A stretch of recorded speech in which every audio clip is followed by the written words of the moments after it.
ഇപ്പോൾ ലഭിക്കുന്ന മറ്റൊരു വാർത്തയിലേക്ക് പോവുകയാണ്. കോഴിക്കോട്, തൃശൂർ, എറണാകുളം ജില്ലകളിൽ മോട്ടോർ വെഹിക്കിൾ ഉദ്യോഗസ്ഥരുടെ വീടുകളിൽ വിജിലൻസ് പരിശോധന. MVI, AMVI ഓഫീസ് അസിസ്റ്റന്റുമാർ എന്നിവരുടെ വീടുകളിലാണ് പരിശോധന. വാളയാർ ചെക്ക് പോസ്റ്റിൽ കൈക്കൂലി പിടി കൂടിയതിന്റെ തുടർച്ചയായിട്ടാണ് പരിശോധന.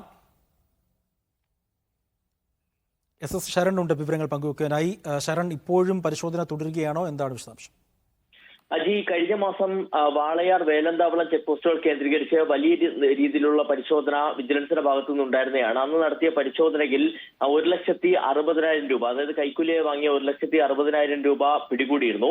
ഇതിന്റെ തുടർച്ചയായിട്ടുള്ള പരിശോധനകളാണ് നിലവിൽ നടക്കുന്നതെന്നുള്ളതാണ് നമ്മൾ മനസ്സിലാക്കുന്നത്. അതായത് കൈക്കൂലിയായി വാങ്ങിയ പണവും മറ്റു വസ്തുക്കളും വീടുകളിലേക്ക് എത്തിച്ചിട്ടുണ്ട്, അവിടെ സൂക്ഷിച്ചിട്ടുണ്ടെന്നുള്ള വിവരത്തിന്റെ അടിസ്ഥാനത്തിൽ കൂടിയാണ് ഇപ്പോൾ ഉദ്യോഗസ്ഥർ വലിയ രീതിയിൽ തന്നെ റെയ്ഡിലേക്ക് കടന്നിരിക്കുന്നത്. പ്രധാനമായും motor vehicle inspector, assistant motor vehicle inspector, ഒപ്പം ഓഫീസ് അസിസ്റ്റന്റുമാർ എന്നിവരുടെ വീടുകളിലാണ് പരിശോധന നടക്കുന്നത്. കോഴിക്കോട്, തൃശൂർ, എറണാകുളം ജില്ലകളിലാണ് പരിശോധന നടക്കുന്നത്. 5 ഉദ്യോഗസ്ഥരുടെ വീടുകളിലാണ് പരിശോധന എന്നുള്ളതാണ് അറിയാൻ കഴിഞ്ഞിട്ടുള്ളത്. എന്തായാലും പരിശോധനയിൽ എന്തൊക്കെ കണ്ടെടുത്തു അല്ലെങ്കിൽ എന്തൊക്കെ പിടിച്ചെടുത്തു എന്നത് സംബന്ധിച്ചുള്ള വിശദാംശങ്ങൾ പിന്നീട് പുറത്തുവിടുമെന്നുള്ളതാണ് വിജിലൻസ് അറിയിക്കുന്നത്.